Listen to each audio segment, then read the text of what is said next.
By training, I'm a developmental psychologist, and I study social, emotional, and behavioral development from very early childhood all the way through adolescence.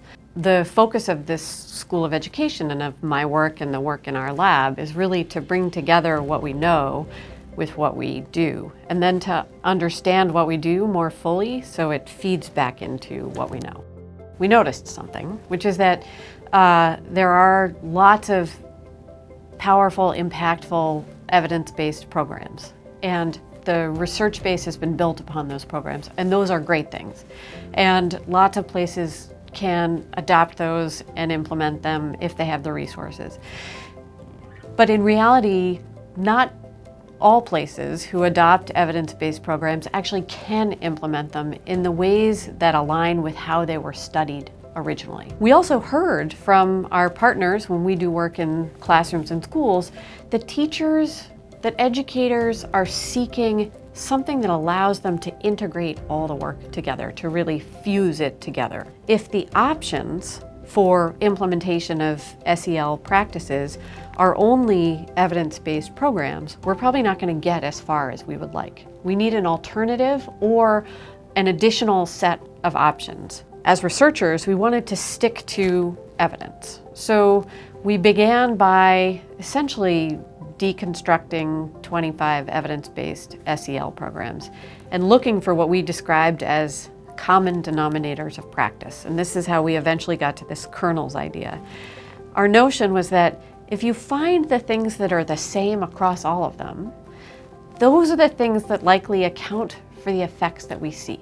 Social emotional learning breaks into 5 big categories of skills and competencies. And there's a kind of emotions and feelings category. There's a social and interpersonal competence category. There's a cognitive category, which is really about executive function and self-regulation.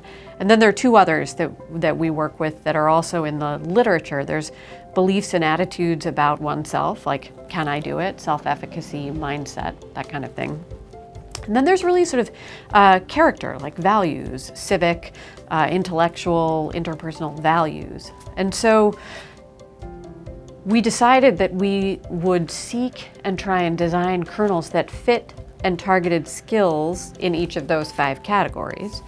And we're embarking on a randomized trial in the next school year where we will randomize to different groups of teachers a menu of kernels, different kernels for different groups. And then we are asking teachers to give us information about how they make their choices.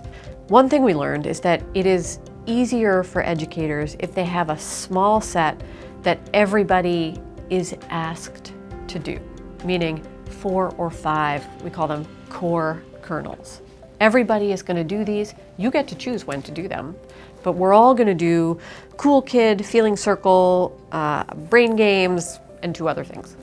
And then you have a catalog of 20 additional kernels, and you get to choose exactly what to do based on what you're observing in your room, what you want to work on, what lines up with your other instructional work.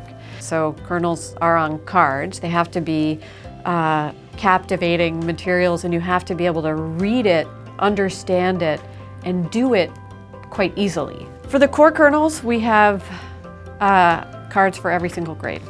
And then for the rest of them in the catalog, we have grade recommendations and then adaptations for other grades. When we think about kernels, we get excited because it's like meets a need that we hear in the field. It's a new way of thinking about something, but it really builds on the foundation that was already there, which is all of the work on programs and, you know, the wisdom of practice that feeds into it. So for us, it's really about bringing, like going back to the very beginning, bringing together what we know with what we do, always.